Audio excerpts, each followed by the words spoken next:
with the slam. It's a man! Beginilah cara dia menghancurkan lawan-lawannya. Tak heran jika pria ini sampai dijuluki The Punisher atau Sang Penghukum. Tidak hanya buas, pria ini memiliki gaya gulat yang mampu menghentikan kebrutalan sang lawan. My opponent, Torres Finney, appears to just be your run-of-the-mill, strong wrestler. Who's haymakers and takedowns. Dan kini pria itu tak terkalahkan. Dia bergabung dengan promotor terbaik MMA, yakni UFC. Pertanyaannya, apakah si pendekar ini mampu merajai di UFC?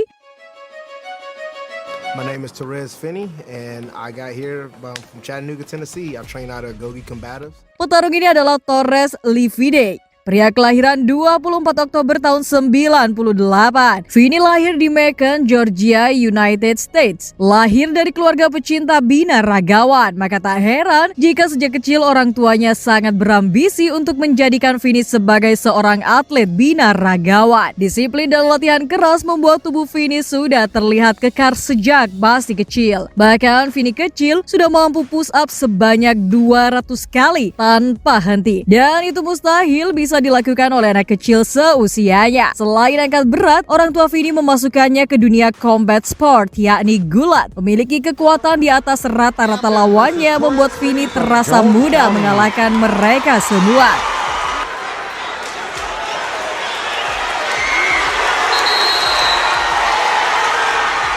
Dengan bertambahnya usia, Finney juga tertarik untuk bergabung dengan sepak bola Amerika, olahraga yang juga harus memiliki fisik yang kuat, dan itu semua berada dalam diri Finney. Hingga akhirnya di tahun 2017, saat dirinya sudah berusia 19 tahun, Finney yang tak pernah memikirkan untuk masuk dunia MMA, akhirnya dia tertarik untuk mengembangkan bakat lama yang sudah ia pendam itu. Olahraga bela diri campuran menjadi pilihan utamanya untuk mencapai kesuksesannya. Been living here for about 2 years. Consistently staying here, living here, training here full time. So this is life. Dedikasi dan latihan keras selama 2 tahun membuahkan hasil yang maksimal. Dan di tahun 2020, akhirnya Finney menjalani debut amatir pertamanya dan ia bergabung dengan Valor Fighting Challenge. Saat itu lawan pertamanya, yakni Antonio Holt, tak butuh waktu lama. Dia langsung mengakhiri laga hanya 11 detik saja. Big overhand, big guys right off the bat. Lands the overhand and gets the finish right off. Kemenangan di laga perdananya kian menambah motivasinya untuk terus meningkatkan kemampuannya. 4 bulan berikutnya, Finney kembali naik oktagon dan ia dipertemukan dengan petarung yang belum tersentuh kekalahan. Ya, dia adalah Tristan Scarborough. Presented by Knoxville Mortgage Brokers. It's 3-minute rounds. Bruce Bond is our referee. And we got Joe in Knoxville, Vince Ferrar, Christine Ricker, Greg Hopkins. Here we go with the slam. Sepanjang malam itu, Finney sukses mendominasi di setiap rondenya. And the crowd erupts at the Cotton Eye Joe, and the onslaught is on from the Punisher. Semua orang terkejut melihat pendatang baru yang super buas itu. Baik dari cara ia menyerang maupun bantingnya, semuanya sangat istimewa. Tak ada yang mampu melawan ketika Finney sudah berada di atasnya. Dan itu seperti mimpi buruk bagi lawannya. There it is. A lot of unanswered shots. Chris Bond puts it into it. The new... Baru 2 laga saja, Finney sudah mampu meraih sabuk juara di kelas berat ringan. Dan malam itu ia berjanji untuk masuk di kelas berat dan meraih sabuk juara.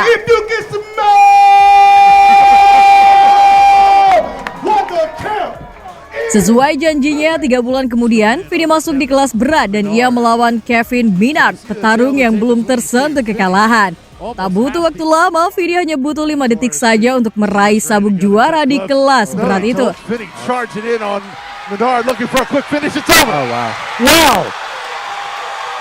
Sulitnya mencari lawan, akhirnya ia kembali turun kelas dan dipertemukan dengan Philando Beatrice, petarung yang juga ahli dalam gulat. Bahkan ia banyak meraih kemenangan KO. Vince Ferrar, Greg Hopkins, Tristan Scarborough. Finney going for a takedown, didn't quite get him airborne. There is the slam. And there's the... Meski lawannya sangat brutal, namun di tangan Finney semua terasa mudah dan Finney membuat Philando seperti mainan di atas oktagon. That's what he's going to need to do. Oh, there was the slam the mattress said would not happen. Sepanjang laga, Vini mengajaknya bermain gulat dan itu ampuh untuk membuat lawannya tak berdaya. And there was that overhand shot, and it leads to a slam. Oh my God. Philando mencoba melawan, namun kekuatan seorang Vini masih sulit untuk ditembus. Oh, what an overhand right. shot and another takedown there from Torres. Agresi, stamina, dan keterampilan Vini masih jauh di atas rata-rata hingga menjadikannya terasa mudah baginya. Like I said, and still you're undefeated, undisputed. Tak puas dengan 2 sabuk, akhirnya pada tahun 2021, Vini turun kelas menuju kelas menengah dan ia menurunkan berat badannya untuk merebutkan sabuk juara yang kosong. Dan lawannya yakni Andre Zulu Johnson. Seperti biasa, sejak awal Vini langsung mencoba membanting lawannya dengan bantingan spektakuler. Dengan kekuatan dan badannya yang kekar, Vini mampu menghentikan sang lawan dengan sadis. Bahkan sang lawan sampai tak sadarkan diri. 3 sabuk juara dari 3 kelas yang berbeda sudah menjadi bukti bahwa petarung ini adalah ancaman yang nyata. Merasa sudah tak ada lawan, akhirnya di tahun 2022, Vini yang sudah berusia 23 tahun masuk MMA profesional dan ia bergabung dengan promotor Conflict MMA.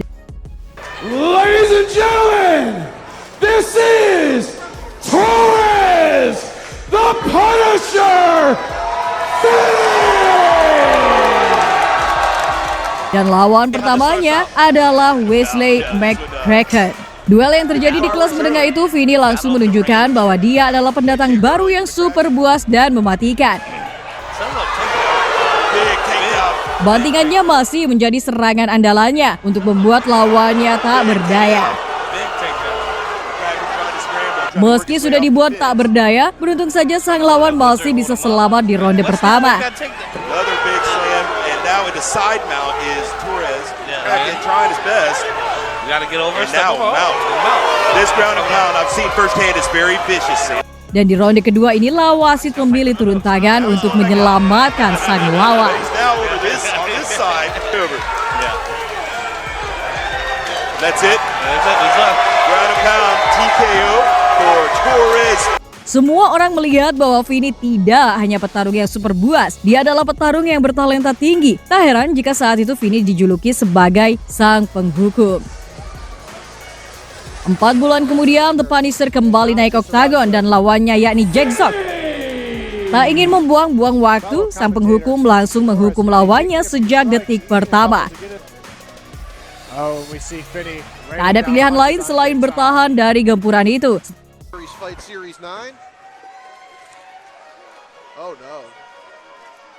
But I feel like I'm the better fighter and more skilled fighter, and I'm ready to go in and do the best thing I can possibly do. Setelah kemenangan ini, Vini bergabung dengan promotor Icon FC yang dimiliki oleh George Masvidal. Dan di laga pertamanya ini, Vini dipertemukan dengan Justin Dorsey, seorang petarung yang lebih tua darinya. Saat bel berbunyi, Justin langsung mencoba menyerang, namun Vini langsung membalasnya dengan bantingan andalannya. Di saat Vini sudah di atas, sulit rasanya bisa keluar dari perangkap itu. Dan ya, Vini mengakhiri laga dengan kemenangan TKO. 2 bulan berikutnya, lawan berat kini sedang menantinya. Dia adalah Ivan Batinik, seorang petarung yang sulit dikalahkan. Bahkan sebelum laga, Ivan berjanji akan menghabisinya dengan cepat. Namun apa yang terjadi? Sejak detik pertama, Vini langsung memberinya pelajaran. Gaya gulatnya mampu membuat Ivan kewalahan. You don't get better training. Dari situ ia mulai sadar bahwa orang di depannya bukan petarung sembarangan. Torres doing a great job of keeping that hip control. Di ronde kedua, bel berbunyi. Ivan mencoba menyerang, namun Vini langsung menyambutnya dengan bantingan. Tak ada pilihan bagi Vini selain bermain gulat, karena memang kunciannya sangat ampuh mendulang poin setiap rondenya. Yang akhirnya di ronde ketiga inilah, sang lawan akhirnya memilih menyelamatkan diri dari gempuran sang penghukum. April tahun 2022, 2023, Vini keluar dari promotor Masvidal dan kini bergabung dengan Aries Fight Series dan lawan pertamanya yakni Caleb Crump, seorang petarung yang dijuluki sang teka-teki. Seperti biasa, sejak bel dibunyikan, sang penghukum langsung bermain dengan gaya khasnya yakni menyerang lawannya lalu membawanya ke matras. Tak ada pilihan lain bagi sang lawan selain berusaha keluar dari perangkap yang begitu berbahaya. Hingga akhirnya bel akhir berbunyi, namun kemenangan masih berpihak pada sang penghukum. Tak lama setelah itu, sang penghukum kembali dijadwalkan untuk bertanding lagi dan lawannya kali ini yakni LJ Porty. Tak seperti biasanya, Vini langsung bermain dengan cara brutal dan ia ingin meraih kemenangan KO secepat mungkin.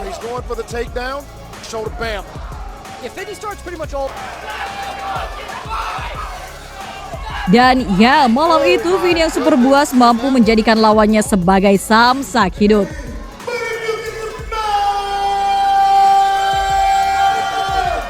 Melihat bakatnya yang luar biasa itu, Vini mencoba mencari tantangan baru, yakni dengan mengikuti Dana White Contender Series dengan harapan bisa bergabung dengan UFC. Dan hari itu ia melawan Yuri Panferov. Berada di jalur yang lebih ketat membuat Vini kewalahan dan pukulan Yuri hampir membuatnya KO. Beruntung saja Vini masih bisa bertahan dan ia menggunakan gaya gulatnya untuk bangkit dari keterpurukan itu yang akhirnya kemenangan berpihak padanya. Meski malam itu Vini mampu meraih kemenangan, namun Dana White belum mengizinkannya untuk bergabung dengan UFC. I saw a lot of holes in your game tonight. I think that I would be doing you a huge disservice by bringing you into the UFC right now. You need to get some more fights under your belt. You need to get some more experience. Sebagai bentuk kekesalannya, Vini kembali ke promotor lokal dan ia ingin melampiaskan semua amarahnya dan yang menjadi korban yakni Tyson Jeffries. Terbukti malam itu Vini langsung membantainya dengan cara yang sangat sadis. Nice uppercut. Oh, cracking. But Vinny's power is on display right now. Oh my God. Pukulan kejam langsung membuat Tyson KO di tempat dan Vini langsung memberi kode pada UFC, ayo hubungi saya lagi. 2 bulan kemudian, Vini akhirnya mendapatkan kesempatan lagi dan ia dipanggil untuk mengikuti Dana White Contender Series dan lawannya yakni Cam Ralston, petarung tangguh dari Australia. Tak ingin membuang kesempatan itu, Vini langsung bermain dengan sangat brutal dan sepanjang laga ia mengeluarkan semua kemampuannya dan kemenangan kembali ia raih. Namun sekali lagi Dana White masih menolaknya untuk bergabung karena Dana White menilai bahwa Vini masih belum layak. Dan untuk ketiga kalinya, Vini kembali mengikuti Dana White Contender Series. Lawannya kali ini yakni Abdullah R. Rami. Di malam itu, Vini benar-benar ingin membuktikan bahwa kemampuannya sudah layak masuk UFC. Dan ya, di ronde pertama saja, Vini langsung mengakhiri laga dengan KO. Dan setelah melihat itu, barulah Dana White langsung memberinya kontrak untuk bergabung dengan UFC. You brought a different energy tonight than you did the last 2 fights. Dan di laga pertamanya UFC, Vini dipertemukan dengan Robert Valentin. Di laga perdananya itu Vini meraih kemenangan dengan angka tipis saja. Namun sangat disayangkan di laga terbarunya pada bulan Januari 2026, Vini harus mengalami kekalahan atas Jacob Malkoun dengan keputusan angka mutlak. Pendapat kalian Sobat Fighter, apakah Vini mampu merajai di UFC nantinya atau ia dijadikan samsak hidup oleh petarung UFC? Boleh Anda komen di kolom komentar. Terima kasih telah menghibur, sampai jumpa di video selanjutnya. Both men are firing what they've got. And the millions watching around the world. Let's get